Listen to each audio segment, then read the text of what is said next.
Good morning. Thank you for joining me today for Monday morning devotion. Recently, I was talking to someone who has some difficult times in their life with several someones speaking against them, telling other people things that may or may not be true to change the opinion about my friend. And so I was reminded of Daniel. In Daniel chapter 6, the same thing happened to him. He was a follower of God, obedient in all things. He was well liked in the kingdom. His superior, the king, loved him. But there were people, his co-workers, that did not like him. And so they conjured up a plan to get rid of Daniel. They went to the king and they said, let's make a decree that if anyone prays to anything or anyone other than you, they will be thrown into the lion's den. And so the king said, yeah, that sounds like a great idea. And lo and behold, they see Daniel praying. They bring him before the king. And the king was very sad about this because he loved Daniel, but he could not make any exceptions. So he throws him into the lion's den. And the Bible tells us that they put a stone on the den. Now, we don't know if that means that it was pitch dark in there, but we do know that it means that he was not able to escape. We don't know if Daniel slept like a baby that night or if he stayed up all night praying. The Bible doesn't tell us that either. But what we do know is the next morning when the king came and yelled down to Daniel that he found out that Daniel was still living. And we also know that those accusers of his, it did not end well for them. When we think about this story, there's other things in the Bible that lets us know that the lions and things that come against us are not always, it's not what it seems.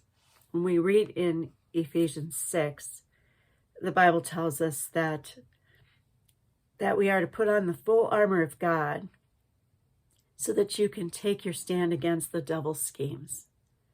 For our struggle is not against flesh and blood, but against the rulers, against the authorities, against the powers of this dark world, and against the spiritual forces of evil in the heavenly realms.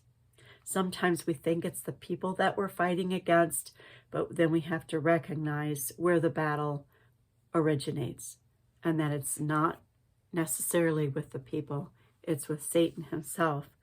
Paul, goes on to tell them to put on the full armor of God, and he gives a whole description of what that armor is and how they are to fight the enemy of their souls. He continues with pray in the Spirit on all occasions and with all kinds of prayers and requests.